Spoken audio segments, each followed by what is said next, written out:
Okay. This is Stephen Palmer with Ellen Broidy. This is June 21st, the summer solstice, 2018, and we are at the LGBT Center at 208 West 13th Street in New York City. And we are about to conduct a Stonewall oral history for the Stonewall Oral History Project. Ellen, if you take about 5-10 minutes, talk about childhood, family, religion, siblings, and we'll take it from there. Okay, let's start backwards. I currently live in Santa Barbara, California. I've been in California since 1971 when I went out there to go to graduate school.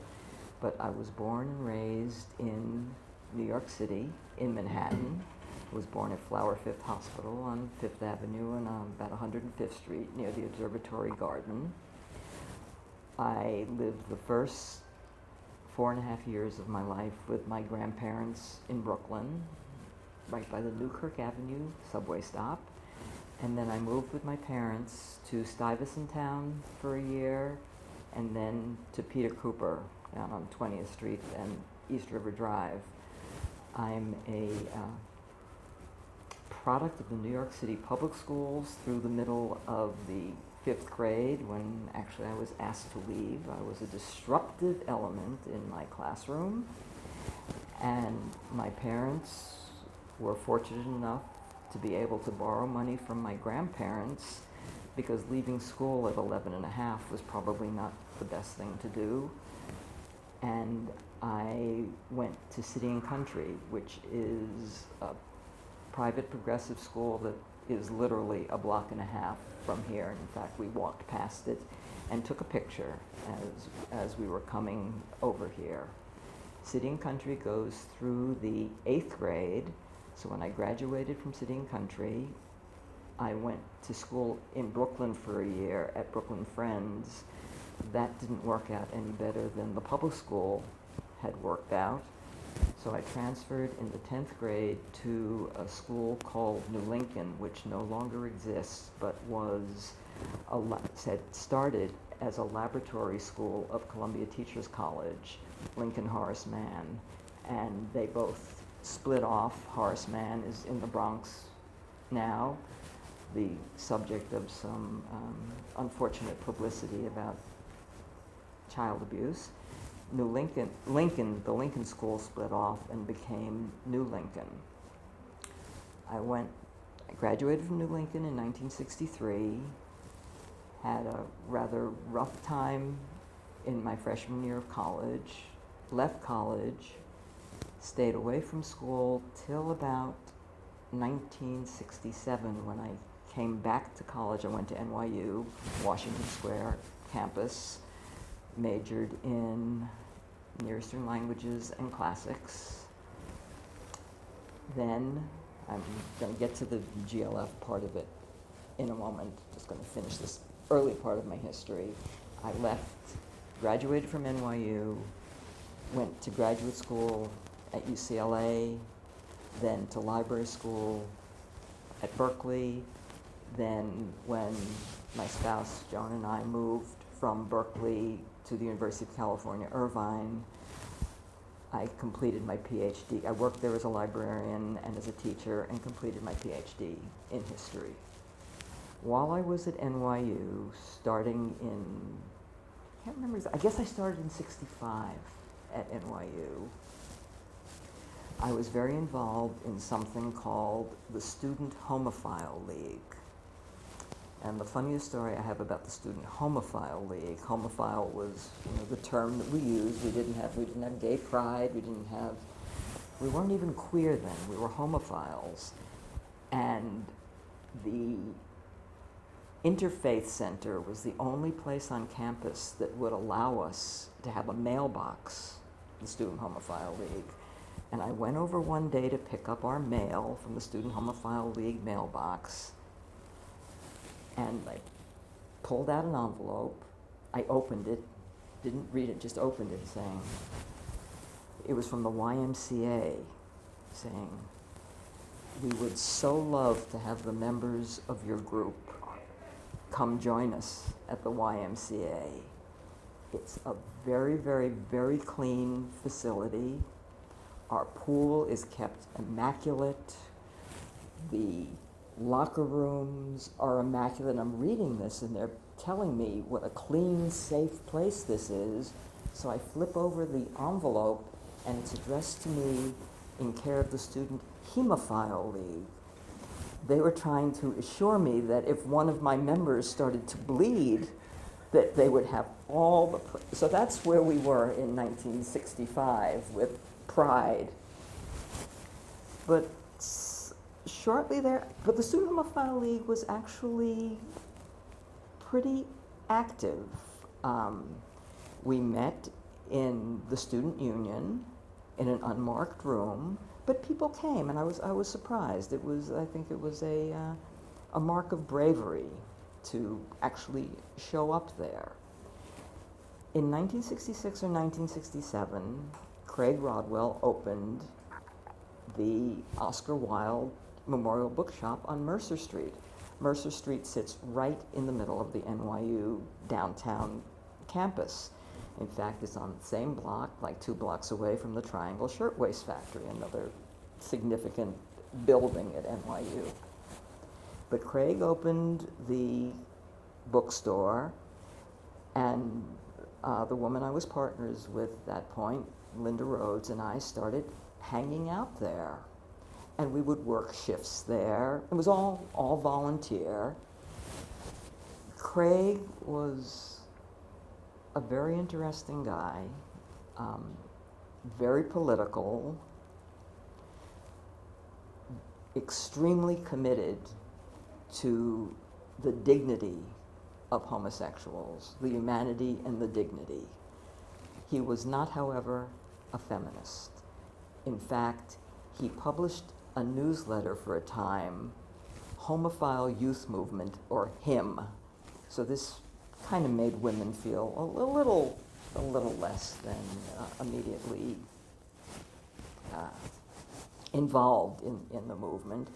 But Linda and I stuck it out with Craig, and in fact, when Time magazine did a cover story on the homosexual in America, there's a photo of the restroom at the one-seater at the Oscar Wilde, and there are 2 hearts graffiti on the wall, and one says Linda and Ellen in the heart, and I think the other one might have said Craig and Fred.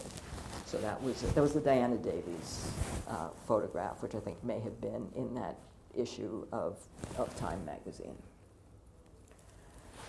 Jumping ahead to the summer of '69, Linda and I spent that summer, oddly enough, on Fire Island in the Pines, not Cherry Grove, but the Pines, in a house that we shared with Barbara Giddings and Kayla Husen, Roz Riegelson, and Roz's partner, Eleanor Lester. And that's where we were when 2 significant things happened, Woodstock and Stonewall. We missed them both. We were on the beach in Fire Island Pines. But shortly after coming back to the city, I mean, we were in the city during the week and at the Pines on the weekend. Shortly after coming back and into that fall, there started to be all this conversation about a new group that was meeting at Alternate U on 14th Street. Alternate U was again, what do you want to call it, left of center. It was sort of left of Marxism organization in the city that held classes and workshops and social events for progressive people in the city. They didn't have, this funny thing about Alternate U, they did not have the money to buy a shredder, so they had a cage with a mouse in it named Chairman Mouse, and they would feed all the documents that they didn't want anyplace else to Chairman Mouse, and Chairman Mouse would do his number. It was very diffuse. It didn't have it didn't have a manifesto to hold it Right. together. Oh, okay. Actually, if we could answer the question of another narrator mentioned that before Stonewall, there wasn't a gay community to speak about. There was a scene, and then it became a community afterwards. And I was just wondering how you felt about that statement. No, I think there was, well, let's say, I think there were a number of different communities. People have always lived in community, have always sought out like-minded, however you want to define that term, people. So there definitely were. You knew where the bars were. You went there because that's where your friends were. You knew where to hang out, where to walk, where not to walk. And I don't think there would have been a GLF or a GAA if there hadn't been a community as a foundation to build those organizations upon. You can't build an organization out of atoms. There has to be something that's coalesced, that's understandable or identifiable as a community of interest. Then you go off and you decide which elements you want to focus on. I mean, it's a little like the cells in GLF. There was a community, then there was an organization, then the organization broke up into interest groups. But the community, the foundation, I believe, was there. I just forgot the next question I was about to ask also. How did Stonewall change that? Again, it became more of a public face. I mean, it was a riot in the streets. And those sorts of things do change the narrative. But it wasn't like a lot of the people who were really, I mean, they were the street transvestites, action revolutionaries, these young trans people. We owe them a hell of a lot. But I don't recall them as being foundational to GLF. The action of Stonewall was a catalyst. But it was a catalyst that went in a number of different directions. One of those directions was the Gay Liberation Front, which begat Radical Lesbians, which begat the Gay Activist Alliance, which begat the Gay Men's Health Crisis. You know, as times changed, the community changed with them. I want to focus for a moment on evolution of consciousness. And earlier you were talking about the well-suited and well-dressed walkabouts in Philadelphia. When you were at NYU, and they were part of the Homophile League, how did you view those actions at that point? And how did your viewpoint of that change over time to something different? Well, in much the same way as I've come to appreciate what GAA did, the same sort of evolution in thought. I never would have stood up in Philadelphia at the Eastern Regional Conference and said, get rid of this march around Independence Hall, if I had thought it was anything other than a very conservative plea for acceptance. And I had no patience with that. Again, we wanted to smash the state. We felt that Barbara and Frank and those folks wanted to find their place within the state. So from very, very early on, this was not something that I would have participated in. Just the dress code was enough to, set me off. I mean, as I said, the school I went to down the block, City and Country, we wore jeans. The girls wore jeans. I never went to a school since the middle of the 5th grade where I had to wear a skirt. So putting one on to walk in front of Independence Hall to say, I'm just like you, held no charm for me. To march up Fifth Avenue to the park and say, no, I'm not, held a great deal of charm. However, again, with the benefit of 20/20 hindsight and being an old person who feels sometimes discarded and not understood and not appreciated for what I think I did and my peers did, I look back at that march now, the parade around Independence Hall, and say, fuck, they were brave. You know? They had everything to lose. We had everything to lose, but we were young, and there wasn't a whole lot in that everything. Most of the people in Independence Hall, they were professionals, they were older, you know. When you're 20 years old and a college student, I mean, I almost lost my place in college, but when you're 20 years old and a college student, there wasn't a whole lot in my basket of things to lose.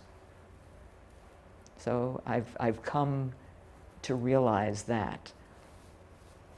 Conversely, I don't think some younger people appreciate the bravery it took to walk up that avenue, to go into those bars with a flyer, to face down men with guns, to say to the 6th Precinct, you had no right to almost kill this young man. So, yeah. Lots of conflicting feelings, lots of feelings that change as one gets older. But I guess the bottom line is I've gotten older, but not a hell of a lot mellower. So, you know, I still get angry when I feel that we are dissed and that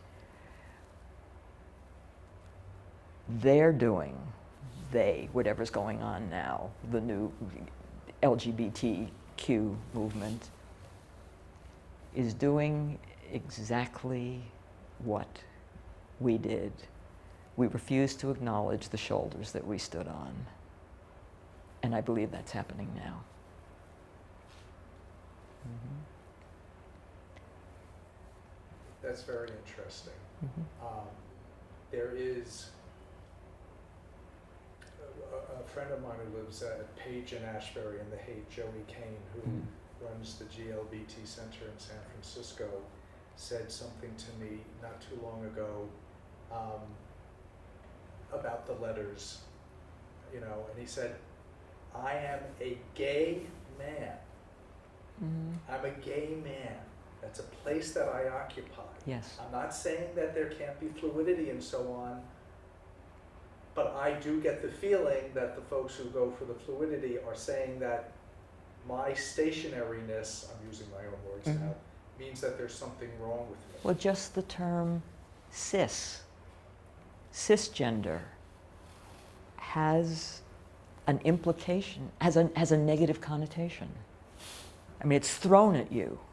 You know, you're cis, you're not fluid, you're not this, that, and the other. So yeah, I appreciate that because I'm a lesbian, and to me that means a woman-identified woman. And I've been, you know, born female. Mm-hmm. Anything else that you would like to talk about with Gay Pride coming up this Sunday? We're leaving on Saturday. That's too bad. We'll miss the Pride. AT&T and T-Mobile floats. Yes, T-Mobile floats. The police department. Who'd have ever thunk that the police department would be marching in a Gay Pride parade? Right? Because it's like the counterculture on some level. One of the reasons why it continued for a bit longer is because it's been, you know, it's been co-opted, right? And it's hard. It's hard for me to go to the parade and watch the floats, and at the same time I understand that in this society, your ability to be marketed to means that you're accepted. And that is sort of a thin soup for me, so I might just walk my dog in the woods. Yeah. But our group, Columbia, I work in Mhm. HIV vaccine research, they were going to be stepping off at 5 o'clock, and now they're going to be stepping off at 12 because they're going to be going with Star, Mm-hmm. who some of our people know. So Mm-hmm. anyway, thank you. You're for very that. welcome. That was really kind of wonderful, and thank you for sitting here through the whole thing. And it was really And thank Fiona and her for Fiona. Thank you, Fiona. And thank Maya. Mara for All right. Okay.